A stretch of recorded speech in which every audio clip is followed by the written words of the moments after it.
Hi there and welcome back to another one of Sample Market's producer tips and tricks videos, the series where we endeavour to provide you with unique and innovative sound design and production techniques to hopefully help boost your creative flow and elevate your mastery of the software and plugins you're using. Today we'll be checking out some approaches for making spacey, atmospheric, ambient pad sounds.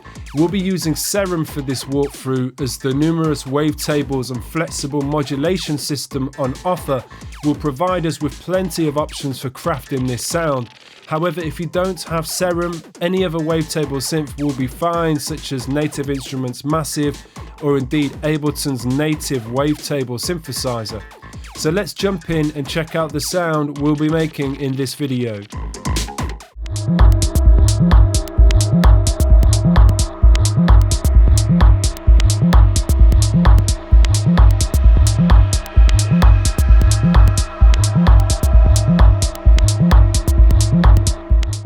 So to kick off, let's have a look at the notes we have triggering this chord, as I think this is really important because this dictates the feel of your pads.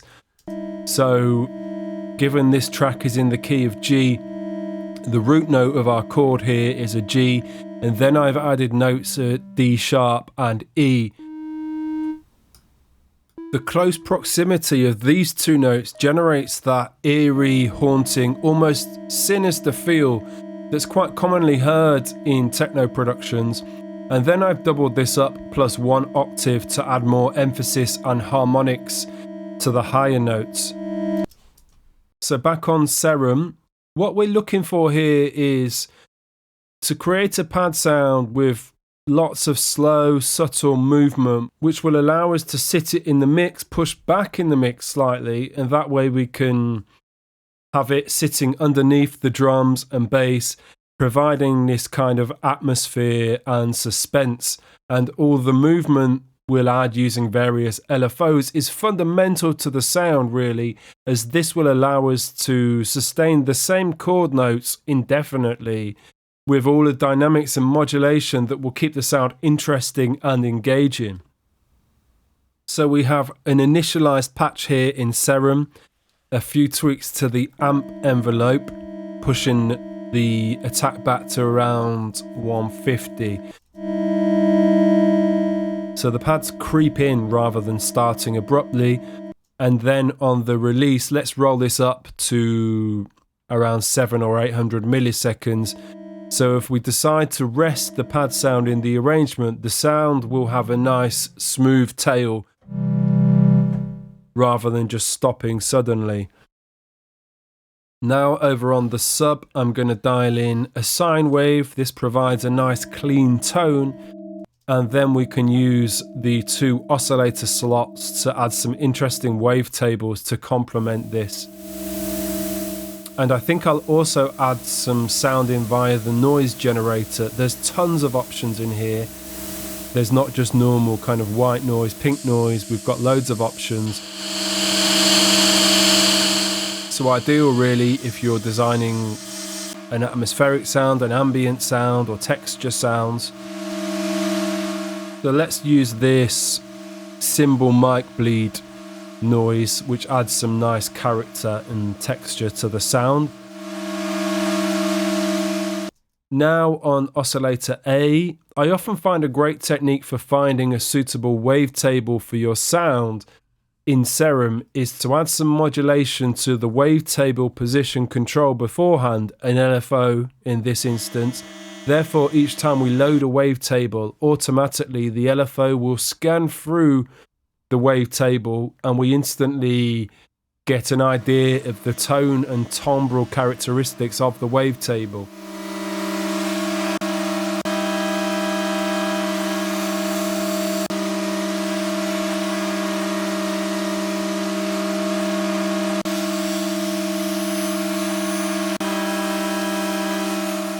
So I'm going to use this Monster 4 wavetable.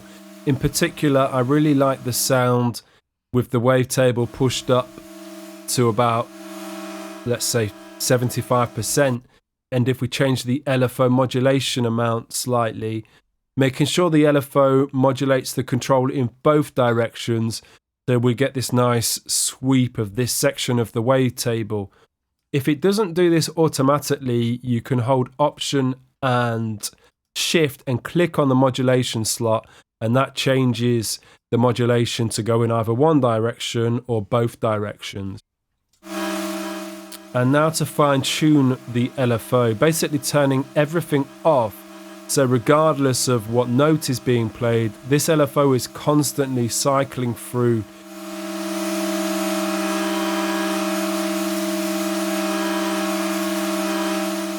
and setting a very slow LFO rate, maybe around 0.10 Hertz. This provides us with that constantly evolving movement.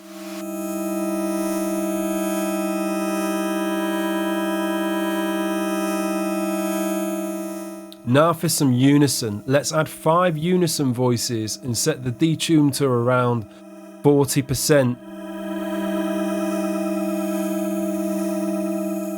So detuning those voices, and this provides a nice warm, thick tone. It's a bit more like a chorus effect, what we're adding here.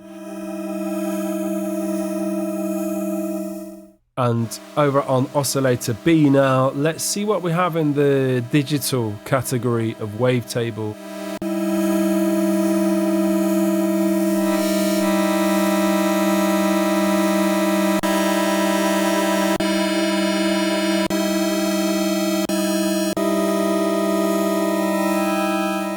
I quite like the sound of this FFT Animal 1 wavetable, so let's detune add some unison voices and detune them again, and let's add a different LFO to this control.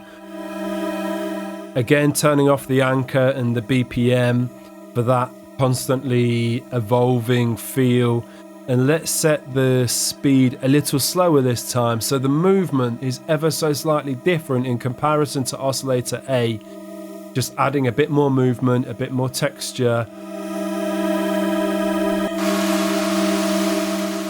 And also let's add in a filter.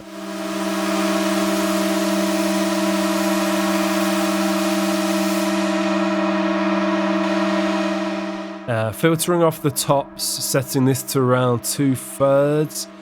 And let's add this second LFO to the cutoff frequency, introducing a touch of kind of high frequency fizz to the sound every now and again.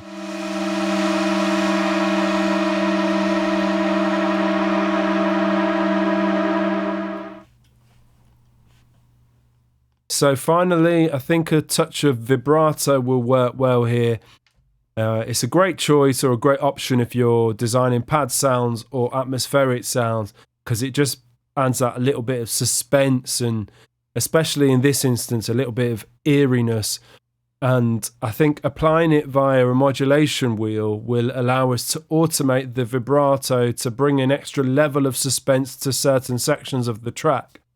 So if we head to the mod matrix using a third LFO and directing it to modulate the master pitch and set the amount maybe to 2, and then select the aux source as the mod wheel, this means the amount of pitch modulation applied is controlled via the modulation wheel. And on the LFO itself, turn off the BPM, keep the anchor on, and maybe set the rate to around 1.0 Hertz. And in fact, for some extra movement, let's send the LFO rate to the mod wheel too. Set the amount to around 60 or 70. So now as the pad plays back, we can roll up the modulation wheel here, and we're introducing more vibrato to the sound, and at the same time the LFO rate of the vibrato, the LFO rate that is modulating the pitch, will speed up, which is a great technique for adding a little bit of extra movement to the pad sound to build extra suspense in certain sections of the arrangement. So let's move on to some effects now. A simple EQ to roll off some low end, maybe We can add a low cut filter and just sweep away any frequencies below 250 Hertz. I'm also going to add an auto filter for some extra movement. Soundtoys Filter Freak is an excellent filter. The filter has a really nice, warm, analog vibe. Again, we're looking for slow, evolving sounds rather than anything abrupt. So let's dial in a bandpass filter, which will filter off the frequencies both above and below wherever we set the frequency control. And if we push up the resonance, we get a more pronounced sweep when we move the frequency control up or down.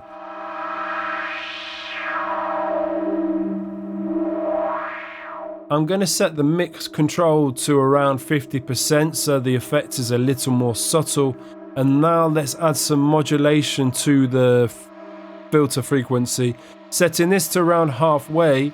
And then on the modulation, let's change this to a rhythm.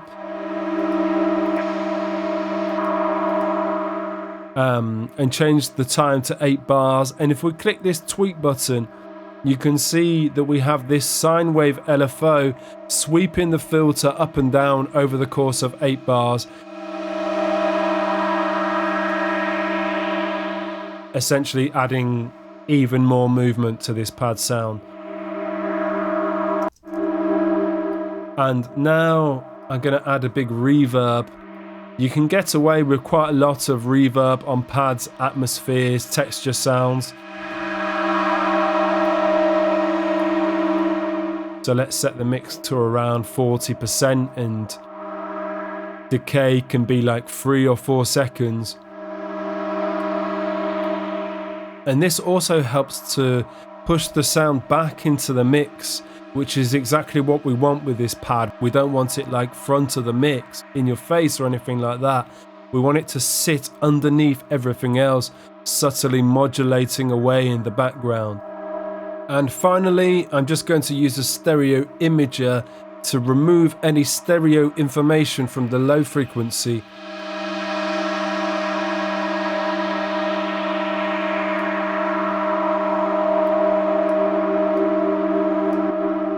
Whenever you're making really wide sounds, always stick a utility plugin on your master output with the mono switch engaged. And then you can turn it on when you want to reference your sounds or your mix in mono.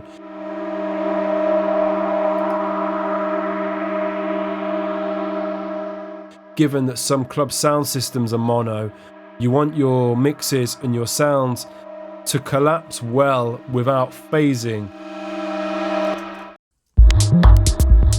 So now let's have a listen to our pad sound in context with a bass loop and some drums, and we can just sweep this modulation wheel up and down to add in a little extra suspense and extra movement here and there.